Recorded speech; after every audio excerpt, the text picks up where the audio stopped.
Hey guys, so in this video we are going to continue working with Unity visual scripting and we'll see how we can make a sprite to follow the mouse cursor. So let's start. First, let's review what we are trying to implement. And we are trying to implement the behavior of the crosshair. So in the last video we dealt with this part right here. So basically when the game starts, we move the crosshair to the origin, then we move it to the front layer, and then we hide the crosshair. Actually, we didn't dealt with this layer part because we don't need to do it in Unity. Now, in this video, we are going to deal with this part here on the right. And basically, in our game, when the game starts, we show our crosshair, and then the crosshair basically just follows the mouse cursor. So basically, what we are going to implement right now are these two blocks right here. Once again, we don't need to show the crosshair because we don't need to do this in Unity, as you will see afterwards. So let's see how we can implement this in Unity. And just like before, we have nodes that are closely related to the blocks in Scratch. So the node that is most closely related to the forever blocks is the event node onUpdate. And on the last video, we saw the onStart event. Basically, it is an event, or it is a node that runs when the game starts, and when with the condition that it only runs when the game starts, and the game object where this script is applied, it's also active. It's also enabled in the scene. And in a way, the update is the same. So the update node only runs when the game object is active, but instead of running only once at the start of the game, so when the game starts, it runs in a loop while the game is running and while that game object is active. So this is the most closely related node that we have to the forever block. The main difference here is that the forever block runs forever while the game is running. The onUpdate event runs while the game is running, runs forever while the game is running, but only if the game object where this script is applied is also enabled. And when I say if the game object is enabled or not, I'm talking about this check right here. So this check, when we uncheck this right here, you can see that it grays out here in the hierarchy, and this means that this game object is disabled. So when a game object is disabled, the update does not run. The loop just simply stops. And this is a big difference from Scratch, because from Scratch we don't have a way to just control if the forever loop is running or not. If it's connected to a green flag or something and the game started, it will run forever. I mean, have a blocks to stop it, but it's a little bit different. So we have the onUpdate event, and now we have another node that we already know from the last video, which is the set position. So basically, what we are trying to do is we are trying to change the crosshair position to match the position of the mouse cursor. And you already know that to change the position of a game object, we use the node of set position, which in a way it is the most closely related to what we have to the goTo. So the goTo block means, okay, move this sprite to the position that we choose right here. The big difference is that in Scratch, we have already like a list of positions that we can choose. So basically a random position, the mouse pointer, or a position of some other sprite that we have in our game. In Unity, we don't have that. So in Unity, we need to specify the actual position that we want to set. And here we have two options. We can either set like a static value. Okay, I want to go to the position 000 or 100, and you can just write in the node, something like that. Or we can connect another node here to this input port where we are setting the position and use whatever position that node is going to give us. And we have a node in Unity that actually gives us the mouse position, which is called this one right here, which is the input get mouse position. That in a way, you can see that this node only has an output port. So this node is basically can only give us a position. You can see by the icon that this is a vector tree. So this is like a vector that we have right here. So we can connect this one to this one right here. And basically what we are saying to this node when we connect it is that, okay, instead of using the value that we have inputted here, we are going to use the value that this node is giving to you. And in a way, this node is closely related to these blocks that we have in Scratch. So we have these two blocks in Scratch that gives us access to the mouse X position and the mouse Y position. In a way, this does not have like X, Y, and Z, but gives us like the entire vector. So let's see how we can apply this in Unity. So every time we create a new script, a new graph actually, every time we create a new graph, you can see that we already have like these two events. So we have on start event, on the on update event. These are like two main events that every script usually needs to use, probably. So once again, the difference: the on start only runs once when the game starts and if the game object is enabled, and the update node runs in a loop while the game is running and while the game object is enabled. Now let's see. Let's connect these blocks that we are seeing right here. So basically what we need is, okay, we are going to get the mouse position and set the position using the value that we get from here. So first, let's add a set position, just like we had before. And we can connect here. So when the onUpdate loop starts, it will run the set position. And now, instead of having this 0, 0, 0 here, we are going to connect another node here, which is the get mouse position. And so we just enable this. So you can see that when the loop starts, we set the position of this object using the value that we get from the get mouse position node. And before running the game, just disconnect this the on start event from the rest of the nodes so that we don't need to enable the sprite again. So the sprite stays enabled and then we can test it easily. And now we can see here, so we have our sprite in the middle of the screen. Let's just press play and see if it works. And our sprite disappears, but you can see that this is actually running. This is a really cool feature of the Unity visual scripting, is that you can see that which nodes are running in the same way as Scratch. You could see like Scratch highlights the blocks when the game is actually running. But one cool thing here is that you can see that it also shows us directly the values that are being passed from one node to the other. And this is really cool when you are like debugging apps. So you can see that I moved my mouse, and that when I move the mouse on top of the game view, you can see that it's updating the value that it is passing. Now, this is all really cool, but our crosshair just disappeared, so it's not working as expected, and let's see why not. Basically, you can see that the positions here are actually changing, so the crosshair is somewhere in our game.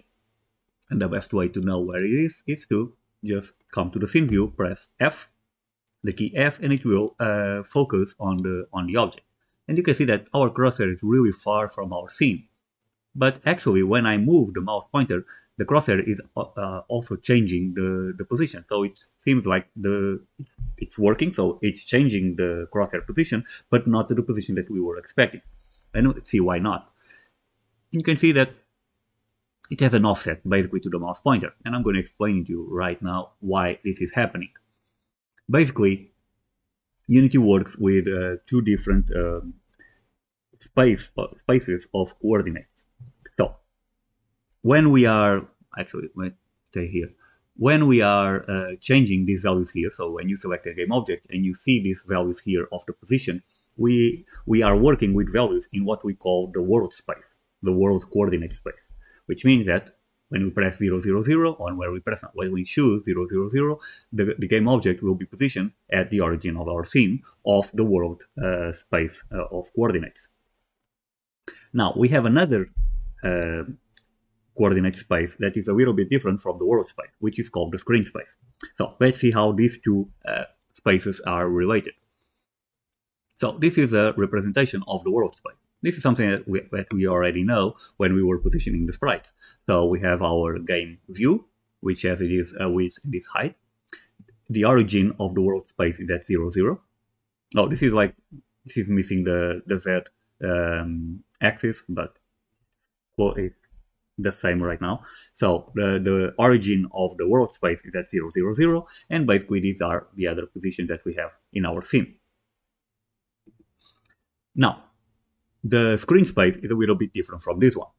And let me show you. And this is the screen space, which is the space where the cursor, the mouse cursor, actually lives in, let's say it this way. So our sprites are living in the world space and our mouse pointer is living in the screen space.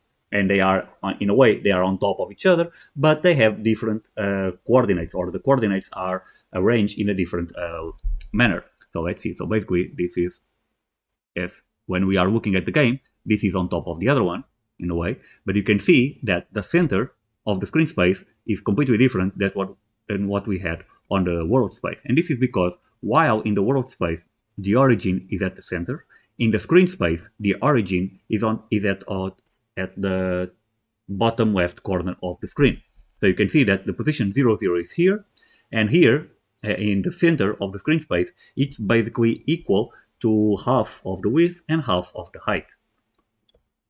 So you can see that our width is 960 by 720, and the top right corner has those coordinates, and in the middle of the screen space we have half of 960 and half of 720. And this is why we have an offset when we are trying to apply the position of the mouse cursor directly to our sprite, because we are using values that are coming from this space of coordinates, and we are trying to apply these values to this space of coordinates, and that's why we have an offset. So basically, when we position our cursor in the center of the screen, and we were expecting for the crosshair to be at the center, since we have an offset of 480 by 360, when we are positioning the cursor in the center of the screen, our crosshair is going to be at the top right corner. So it's always following with this offset. So when we position our cursor in the bottom left corner, the crosshair is at the middle. Now that we have these two space of coordinates, we need a way to convert the coordinates from one space to the other. And we have blocks to do that. So I think I have it here. Okay, yeah. We have a block which is called camera screen to world point. So basically what this does is it takes a position from the screen space and outputs a position that's in the world space. So basically it removes the offset that we just saw from the screen space to the world space. And this is basically what we are going to, the node that we need to use. So basically we are going to feed this node the position of the mouse cursor, because we already know that the mouse lives in the screen space, and this node is going to output that position in the world point in a way that we can use it to feed to the set position node. Now, the only thing here is that this node, camera to screen world point, needs a camera, because the camera that we have in our scene is the one responsible for doing these conversions. And if we apply this node, let me show you. And if we apply this node directly here, so let's first just search for the node. So screen to world position, and is the second one, so you don't need the position I, so just this one. So when we apply this, you can see that this needs a camera to work.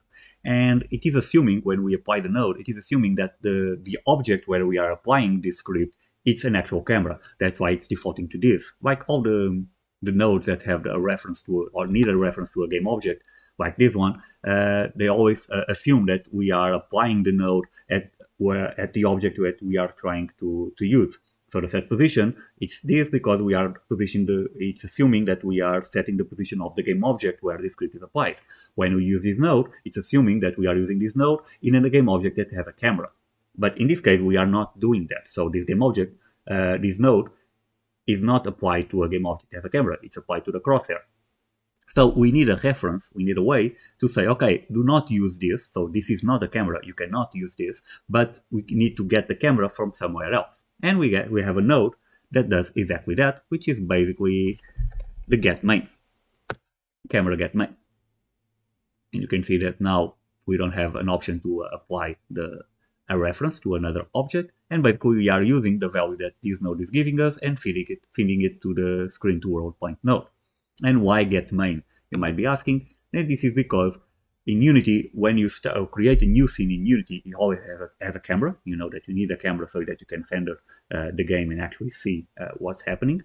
And usually the main camera that comes as a template in the template scene when you create a new scene has a tag main camera. And you can only have a main camera, and usually when you use something like this, like get main, and even in code you have something like this, like camera.main. basically what Unity does, it gives us a reference to the object, which is the main camera, that has a tag main camera. That's why it's called getMain. And now we have this, and so now we need to change the way that we assign the position. So instead, let me just break this here. So this is still the same, but instead of inputting the getMouse position directly to the set position, we need to convert the value. So to convert the value, we are going to use this one right now. To convert the value, we are going to assign the value that we get from the getMouse position to the screen to world point. So we are getting this screen position and feeding it to the screen to world point. And then we are going to output the value that we get from here and connect it to the set position.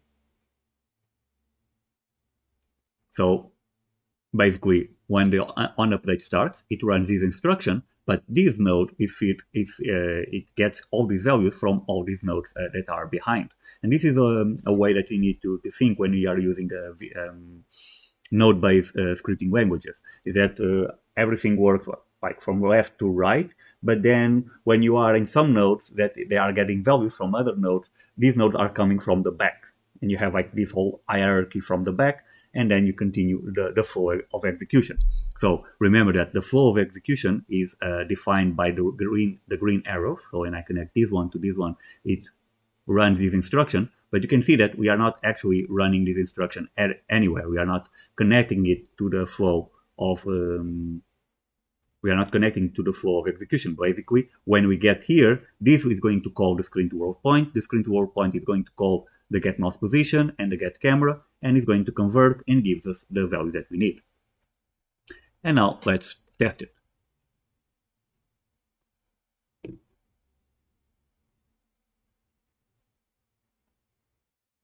Okay, it's not going to work again because it's on purpose, but you can see that it's actually working. So when I have the mouse cursor at the center, the crosshair is also at the center of our scene, but we can't see it in the game view. We can only see it on the scene view. And this is because we are also moving or changing the Z position of our crosshair. So you can see that the Z position is now at -10. And why is that? Because our camera is also at -10. So if you disable the 2D view here so that you can see the game in 3D, you can see that our camera object is positioned at -10.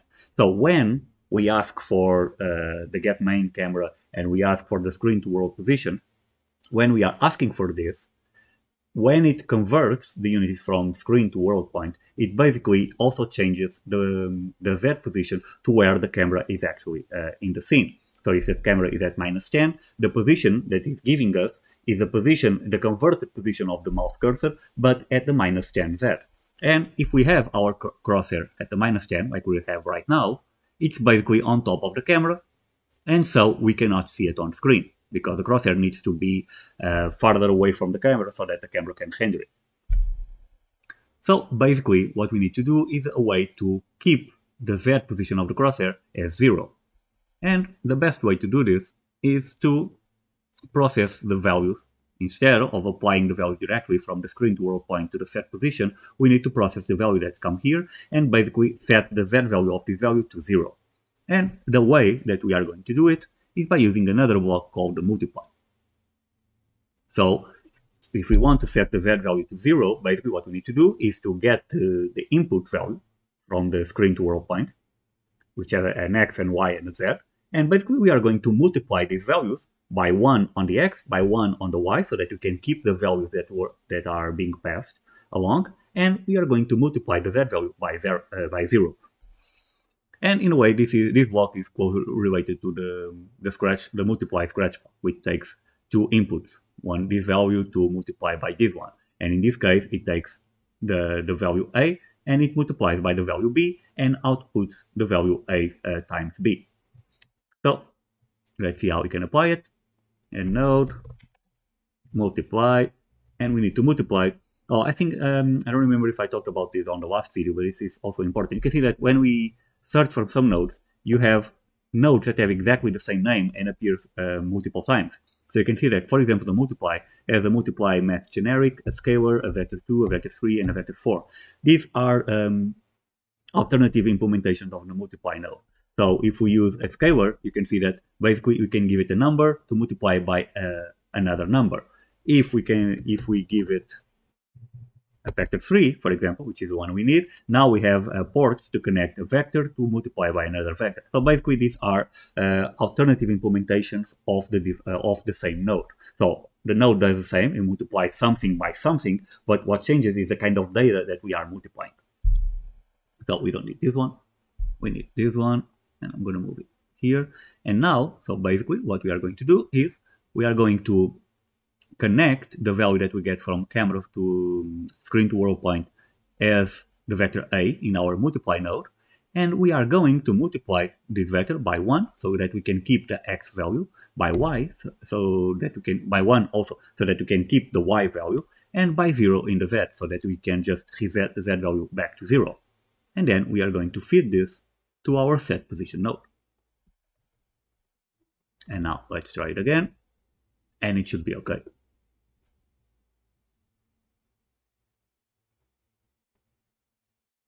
And yes, it is running. And it is working.